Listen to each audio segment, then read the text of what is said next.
So in the middle of the pandemic, starting to hear from a lot of families that they were having a hard time finding the space or the opportunity to grieve as they normally would. And I was wondering if there was something that we could do as an organization to give some space for our families. So went to the team, and they and I ended up coming up with a whole bunch of different ideas that morphed from a song share to a much bigger memorial. So the memorial ended up using kind of all of our team. So our social worker provides some psychoeducation on grief. Our spiritual care providers do a sacred candle lighting and some grounding for the space.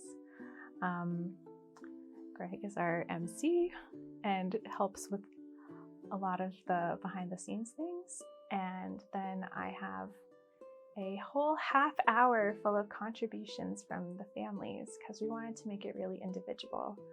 So every family that's invited is also invited to share pictures, poems, music, really anything that reminds them of their loved one.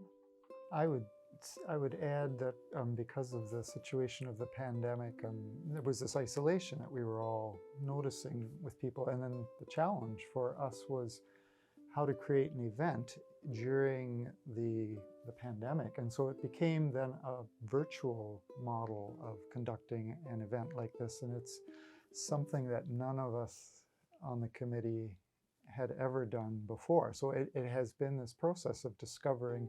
We knew what we wanted to do. We wanted to offer people a connection, but how do you do that in a virtual environment? And so it has evolved over time to be something that is working to do that connection for people, I think. And then we did the first one just out of Innisfree. Almost the whole team, a few people from home, but us all just crowded into whatever rooms that we could find while everything else is operating as normal. And, it worked okay. And then the second time we'd gotten so close, we were the day before, and we had the internet just kind of go down on us. And we knew we weren't going to be able to host it, so we had to postpone, which made us get pretty creative.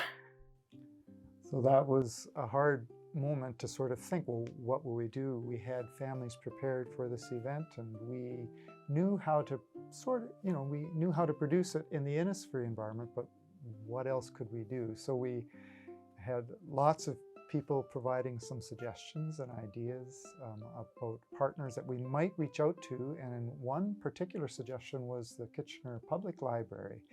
And we found when we gave them a call, they were very receptive to the idea, and they had a reliable internet. And then as it emerged, they actually, at the public library, they have music studios.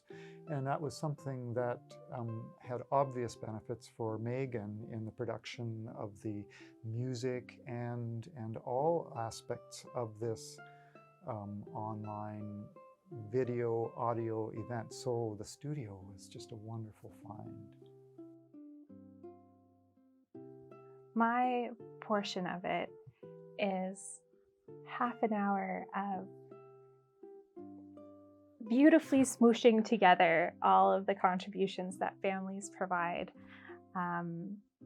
So it's some live music, it's recorded music. Sometimes I'm playing music and saying poems, or even sharing something like a eulogy over top of music that is playing, all while a slideshow of pictures is going on. So to have access to beautiful microphones and a soundproofed area, not having to worry about the sounds of people going by or what else might be happening, it was a great addition to the event.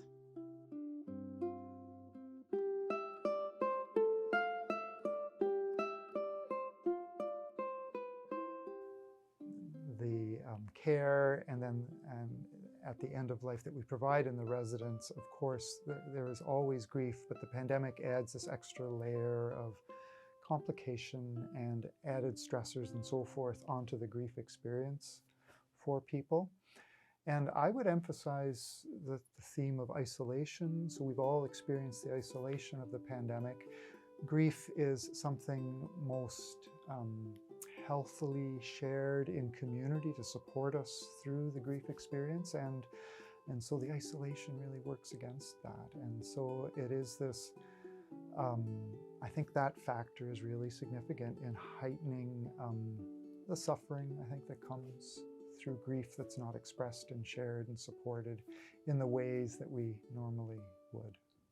One thing that I'm intrigued by is that some of the participants in our event have said they haven't had any other memorial event, like in the midst of the pandemic. This would have been last fall when we had the event. They told us this is the only kind of gathered memorial that we've had for our loved one because of the pandemic problems and restrictions. So that was very meaningful to me to think, yeah, we were able to meet a need there and fill a gap.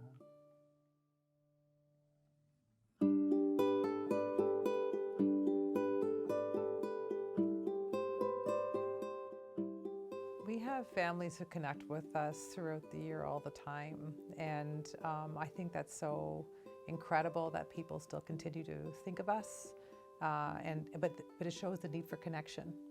And I think it speaks to when we care for their loved one and, you know, when someone's dying, and what the support that they receive, and seeing their loved one being cared for with such dignity and respect. I think it creates a relationship there that continues, and we see that through the We Remember event.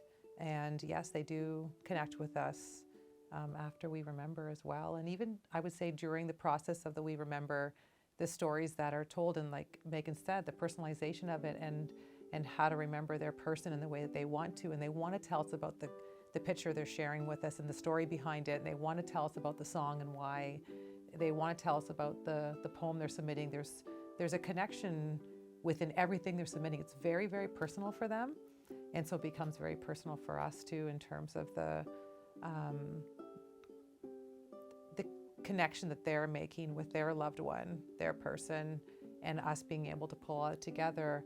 And I think Greg mentioned earlier about the importance of people in their grief being supported by one another. And I think what We Remember does is it brings all of us together. We're not in a room, but we're on, you know, a Zoom call together, and they're seeing others who are also grieving. They're hearing other people's names. They're realizing that they're not alone in this. And during the pandemic, I think a lot of people have felt alone. And so that connection that occurs that way too, but also how individual it is in terms of how they can represent their loved one in a way that's important to them. I think that's one of the key pieces for the We Remember event.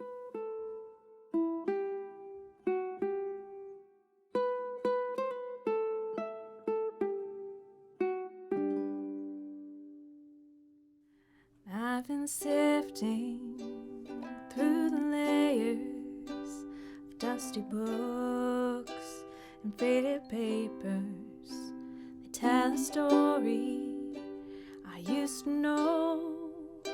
It was one that happened so long ago. It's gone away in yesterday, and I find myself on the mountainside where the rivers change direction across the Great Divide.